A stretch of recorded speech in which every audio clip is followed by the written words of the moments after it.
This is Rajkumar Sharma. Now I am present with chapter number 12, class 8 NCERT book. The chapter name is Exponent. Exponents की बात हम करने वाले हैं, सभी ने आपने पढ़ा हुआ है. बेसिकली अगर मैं बात करूँ व्हाट इज़ द एक्सपोनेंट, तो एक्सपोनेंट के बारे में हम बात करते हैं एग्जाम्पल के साथ. हमारे पास है 2:3. ओके, ऐसा हमने बहुत बार किया है. 2:3 का मतलब क्या हो गया, हमारे पास 2 × 2 एक सिंप्लीफाइड फॉर्म है. इस सिंप्लीफाइड फॉर्म में हम 2 को अगर काउंट करें तो 1 2 3 टाइम हमारे पास में 2 आता है. Okay, we can write it 2:3. This is the exponent form. Okay, means एक सिंप्लीफाइड कोई भी नंबर है, उसके फैक्टर्स बने हुए हैं. उन फैक्टर्स को अगर हम पावर फॉर्म में लिखें, पावर फॉर्म में लिखने का जो पैटर्न है वो एक्सपोनेंट उसे हम कहते हैं. ये कंप्लीट वैल्यू जो है ये एक्सपोनेंट है. ओके, इसमें 2 जो है वो क्या है, बेस, और 3 इज द पावर और इंडेक्स वी कैन से. ठीक है, तो ऐसा इसमें होता है. अब यहाँ पे when we are taking class on 8th level, जब हम 8th क्लास की बात करते हैं तो ऐसी स्थिति में हमारे पास में कैसे कैसे क्वेश्चंस बन सकते हैं, हम उसी के बारे में हम बात करते हैं. ठीक है, तो कुछ इसके रूल्स होते हैं, वो रूल्स हम एक बार देखते हैं. एक्सपोनेंट्स के कौन कौन से रूल्स हैं उनके बारे में हम बात करते हैं. First, multiplication rule. Multiplication rule में if the base is same for 2 different exponents, 2 अलग अलग वैल्यूज़ हमारे पास है जिनका बेस सेम है, जैसे इधर भी a और इधर भी a, तो ऐसी कंडीशन में अगर हम इन वैल्यूज़ को मल्टीप्लाई करते हैं तो पावर्स को हम ऐड कर देते हैं. For an example, if we have 2:3 multiply by 2:5 again multiply by 2:4. ठीक है, तो इसे एक तो हम क्या करें, जो सिंप्लीफाइड हमारा तरीका होता है काम करने का, हम 2 को 3 टाइम राइट करें, फिर 2 को हम 5 टाइम राइट करें और 2 को 4 टाइम राइट करें और फिर उसको हम कंप्लीट वैल्यू को मल्टीप्लाई करें.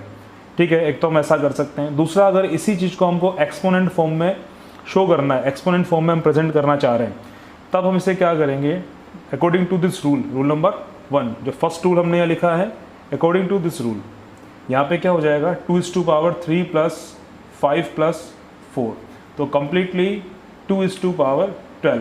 अब इसे जब बड़ी वैल्यू हमारे पास होती है, अगर यहाँ पे 3 4 तक होता है तो हम इसे कंप्लीट काउंट करते हैं, लेकिन जैसा कि अभी 2:12 आ गया है तो यहीं तक पे हमारा आंसर हम इसको करके छोड़ देते हैं.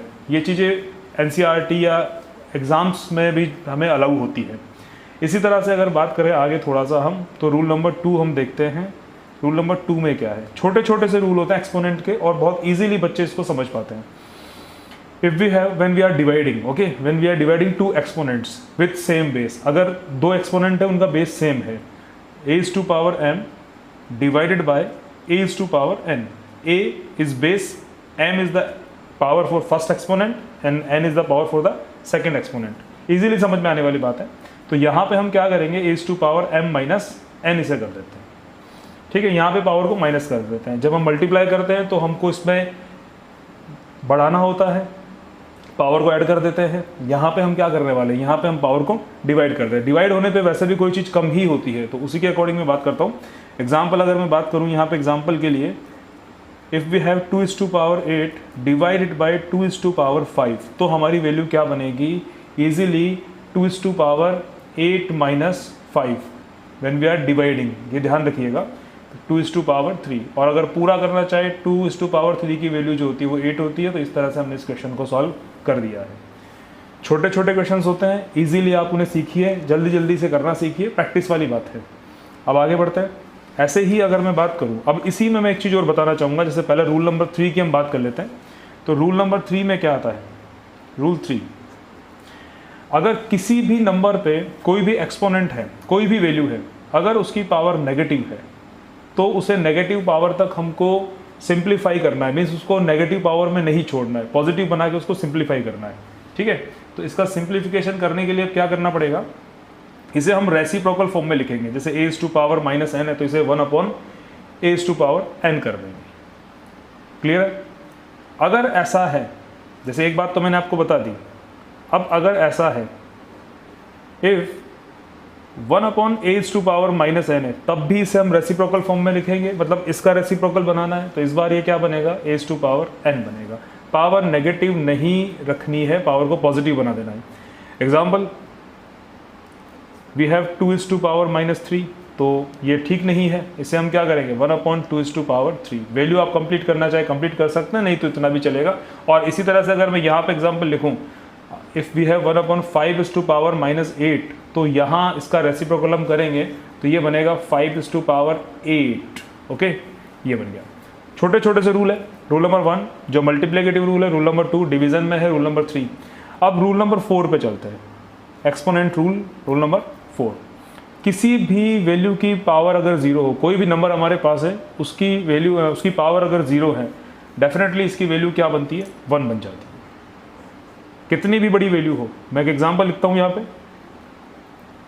Okay, now I am showing an example to a to power 0। A to power 0 की वैल्यू 1 होती है, जैसे मैंने लिखा 1 upon 2 plus 1 upon 3 minus 7 upon 5। अब इस पूरे की पावर 0 है, तो इजीली आपको कोई कैलकुलेशन नहीं करनी है यहाँ पे, आप सीधे सीधे समझ जाइए, यहाँ पे पावर 0 है तो इसकी वैल्यू क्या बनेगी, 1 बनेगी।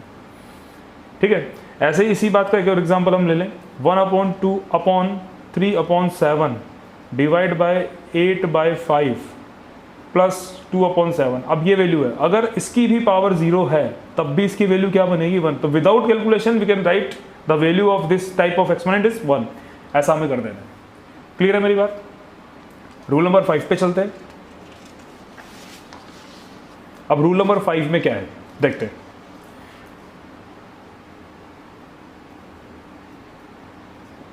If we have a power m multiply by b power m, इस बार हमारे पास में पावर सेम है। ओके, इस बार हमारे पास में पावर सेम है, तो ऐसी कंडीशन में क्या करना है, we can write a into b is whole power m। ये सिंप्लीफिकेशन के रूल्स होते हैं, इनसे हम वैल्यूज को सिंप्लीफाई करते हैं। Exponent is simplest form, exponent जो है वो खुद भी किसी नंबर की सिंपल फॉर्म होती है, तो बिल्कुल इसी तरह से हमें काम करना होता है यहाँ पे। तो अभी मैं जैसे लिखूँ यहाँ पे 2 पावर 3 एंड 5 पावर 3, तो finally we can write 2 multiply by 5 is to whole power 3 means 10 is to power 3। बस ये काम हो गया। तो ऐसे ही इन रूल्स को, रूल नंबर 1 2 3 4 5, ये 5 रूल्स मैंने आपको बताए हैं।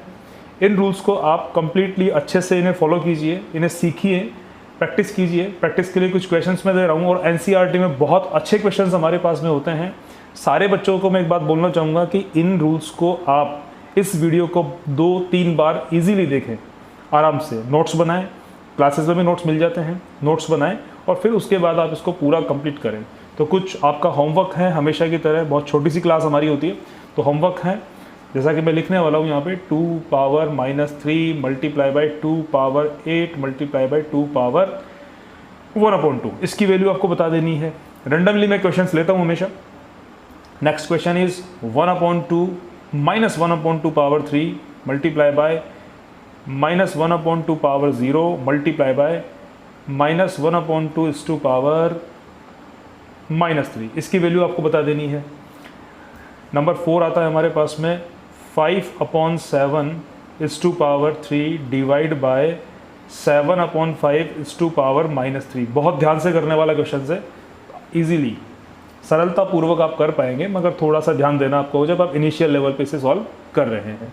ऐसे ही नंबर 4 की अगर मैं बात करूं तो मैं क्वेश्चन लिखने वाला हूं यहाँ पे, what is the value of 8/9 is to power 5 multiply by 7/3 is to power 5, इसकी वैल्यू आपको बता देनी है। ये कैलकुलेशन के लिए क्वेश्चंस मैंने बनाए हैं, जिससे आपकी कैलकुलेशन होगी और जो स्टार्टिंग वाले हमारे रूल्स है इसे आप समझ पाएंगे। नंबर 5 की अगर मैं बात करूं यहाँ पे, तो नंबर 5 में आपको देना है, क्वेश्चन नंबर 5 एक सरल सा प्रश्न बना देते हैं, -1/2 multiply by 1/2 multiply by 1/3 is to whole power 0। इस सब की वैल्यू आपको बतानी है। कमेंट्स में मुझे आप इनके आंसर्स बताएंगे, तब हम इसको क्लैरिफाई करेंगे कौन सा आंसर ठीक है, और जिन क्वेश्चंस में आपको प्रॉब्लम आती है, डाउट आता है, उनके लिए आप मुझे बता सकते हैं। तो अभी की क्लास को हम यहीं पे विराम देते हैं, मिलते हैं नेक्स्ट क्लास में। Okay, good luck.